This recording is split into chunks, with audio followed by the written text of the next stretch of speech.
Assalomu alaykum, hurmatli kanalimiz obunachilari. Bugun Floor Plan Creator dasturida 3-darsimiz, ya'ni ish stoli bilan tanishib chiqish bo'ladi. Biz dasturga kiramiz va yangi loyihani ustiga bosganimizda mana oq bo'sh qog'oz chiqadi mana.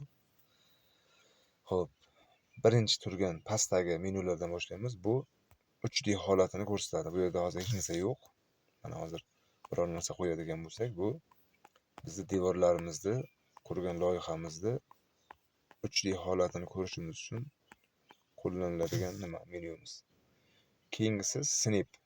Biz buni bu orqali agar bu menyumiz qo'shilgan, mana o'chirdim, mana qo'shdim. Bu qo'shilgan holatida tursa, biz devorlarni birlashish nuqtasini avtomatik tarzda mana aniq, xatosiz o'zi birlashadi devorlar. Agar biz buni olib tashlaydigan bo'lsak, devorlarimiz birlashmaydi. Mana devorlarimiz birlashmaydi mana. O'tib ketib qoladi mana. O'tadi, devor shakli buziladi. Xo'p, biz buni qo'shganimizda esa biz buni bemalol mana aytgan razmerimizda qo'yishimiz mumkin.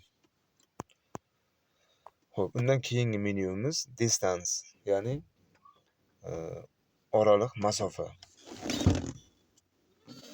Oraliq masofa, biz buni bu orqali biz devorlar o'rtasidagi перегородкаlarimizni, ya'ni to'sinlarimizni qalinligini o'lcham kiritishimiz mumkin. Ya'ni 120 yoki 250 yoki 100 misol uchun farqi yo'q, yoki 80, ya'ni millimetrda xohlagan razmerimizni biz qo'yishimiz mumkin. Misol uchun 250-25 santimetrda olamiz. Shunda biz mana qo'shganimizda avtomat tarzda topadi. Uchinchi menyumiz bajarilgan amaliyotni ortga qaytarish. Ya'ni biz mana bu snipni bosmagandik. Devorni 25 santimga qo'ymoqchi edik. Mana bosmaganimiz uchun devor buzilib qoldi, misol uchun. Biz shu holatda mana shu undo, ortga qaytarishni bosamiz va bizda oldingi holatga kelib chiqadi. Yoki bo'lmasam bizga mana turgan joyida yana oldingi bizga eski holatimiz kerak bo'lsa, biz nazat qilamiz, orqaga qaytaramiz. Ya'ni ingliz tilida bajarilgan amaliyotni ortga qaytarish va o'sha bajarilgan amaliyotni oldingi holatini ko'rish. Xo'p, undan keyingisi bu pastda yozib qo'yibdi. Mana shu narsamiz. Misol uchun deylik, bu yerda bir detalimiz bor. Misol uchun spalni qo'yganmiz, mana spalnimiz bor. Bu spalnini biz deylik boshqa bir loyihada ko'rmoqchi bo'lsak, yoki bo'lmasam buni klon qilsak, joyida kopировать bo'ladi. Yoki bo'lmasam bizda boshqa bir nimamiz bor. Ya'ni yana ikkinchi mana nimamiz bor, chizmamiz bor. Aynan bizlar mana shu yerdagi spalnini bu nimaga o'tkazishimiz kerak. Chunki bunda bizda kerakli razmerlar qo'yib olingan. Yangisini olib yana o'sha razmer chiqarmaslik uchun buni biz mana bu yoqdan kopiyani bosamiz mana. Belgilangan detal nusxalandi deyapti. Va biz nazat qilamiz. Yangi ikkinchi loyihamizga kiramizda mana shu mana o'ngga chapkadan keyin pastda bitta bossak, mana shu narsa bu yerda hosil bo'ladi. Bu ana shu holatlarda qo'llaniladigan menyumiz. Keyingi menyumiz shar.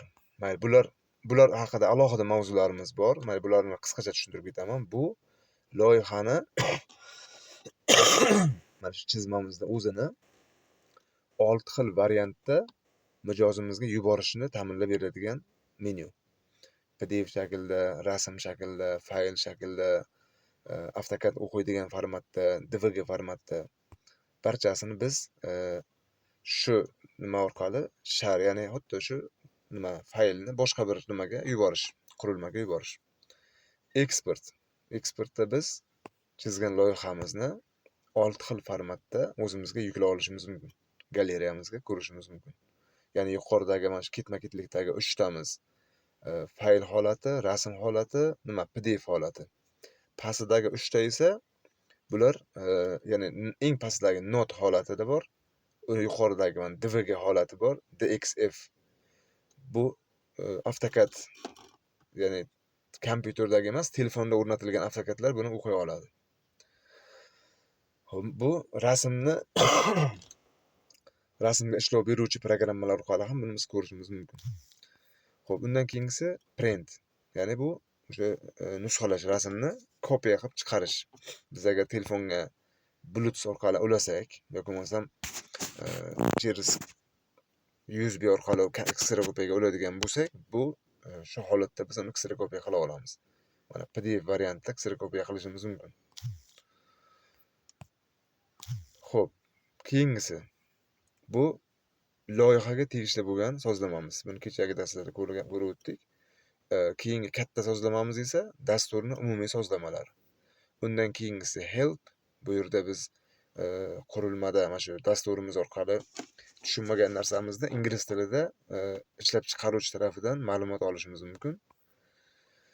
Xo'p, agar tushunmay qolgan joylarimizda biz unga savol kiritishimiz mumkin. Shu orqali biz nima qilamiz? Yordam, ya'ni bu. Undan keyingisi tutorial. Bu qisqacha har bitta menyular haqida ma'lumot berib o'tilgan. Mana. Floor plan creatorga xush kelibsiz. Biz o'rgatishni boshlaymiz deyapti. Ya'ni bo'lsangiz, o'sha har bitta narsa kurslar mana. O'zingiz bilan ishlang, o'ynating chapga, o'ngga, keyingi menyu. Kattalashtiring, yaqinlashtiring, uzoqlashtiring. Keyingisi biz inshaalloh darslarimizni chiroyli holatda olib borsak, bu dasturning o'zidagi o'rgatish nimasiga biz ehtiyojimiz yo'q bo'ladi. Undan keyingi menyumiz floors. Biz bu floors orqali qavatlarni kontrol qila olamiz. Ya'ni biz qavatlar hosil qilishimiz mumkin. Qavatlardagi balandliklarni, pastliklarni, etajlarimizni hosil qilishimiz mumkin. Ya'ni shu shaklda. Ochib tashlaymiz. Misol uchun deylik, bu birinchi qavatimiz 1 metr. Ikkinchi qavatimiz 3 metr. Mana shu 3D holatimizda bemalol mana ko'rishimiz mumkin. Mana bu birinchi qavatimiz. Qora rangda yoki ko'k rangda belgilab qo'yamiz. Bu ikkinchi qavatimiz. Shu birinchi fundamenti, birinchi qavat. Biz floorsdan bularni o'rganishimiz mumkin. Ana endi mana bu yoqda bu menyularimiz orqali struktura menyusida biz devorlar bilan ishlaymiz. Doors and windowsda biz deraza, oynalar bilan ishlaymiz. Generalda shifr qo'yishimiz mumkin, kerakli qolgan boshqa menyular bo'lishi mumkin. Biz barcha menyularni generalda ishlaymiz. Living. Bunda biz uyda, mehmonxonamizda kerak bo'ladigan mebellardan foydalanamiz. Bedroom, uxlash xonasidagi kitchen, kuxnya mebellarimiz bor. Bu yerda oshxona mebellari. Bedroomda sanuzel anavlarimiz bor, jihozlarimiz. Ofisda kompyuterlar, ish stollari. Bu yerda biz ofisga tegishli bo'lgan nimalarni olishimiz mumkin. Outdoor, ya'ni eshik tashqarisida. Bu yerda uyimizni ichkarisiga taalluqli bo'lmagan jihozlar, ya'ni buyumlar, mashinamiz bo'lishi mumkin. Garajimizga oid narsalar bo'lishi mumkin, daraxtlar bo'lishi mumkin. Jakuzilar, basseyn, tashqarida qo'yiladigan shunaqa uy ro'zg'or nimalarimiz bo'lishi mumkin. Elektrikalda biz bu yerda elektr nimalari bilan ishlanadi, chizmalari bilan ishlanadi. Bu yerda mana chizmaga kerak bo'lgan shakllar hammasi bunda mavjud. Xo'p. Mana bu fire survey. Bu bizda nima deymiz? Yong'in xavfsizligi. Ya'ni bu yerda belgilar orqali o'sha qilingan chertojimizda biz ayni yong'in xavfsizligi tarafidan standartlarga ko'ra belgilar kiritilgan. Biz o'sha belgilardan foydalangan holatda chertojimizni nima qilishimiz mumkin. Bu annotation. Ya'ni bunda biz yozuvlar qo'yamiz, o'lchamlar qo'yamiz va boshqa mayda detallarni yasash uchun lozim bo'ladigan narsalarimiz bor. Mana shu yerda annotation nimasidan foydalansak bo'ladi. Tools. Bu menyu, bularda hali har bittasida bizda alohida darslarimiz bor. Bularda alohida har bittasi ko'rsatiladi. Userda biz kerakli bo'lgan nimalarimizda, mana mebellarimizni saqlab qo'yishimiz mumkin. Bosamiz, mana spalni saqlandi. O'chirmoqchi bo'lsak, o'chirib tashlaymiz. Bular haqida biz keyingi darslarimizda chuqur to'xtalib o'tamiz.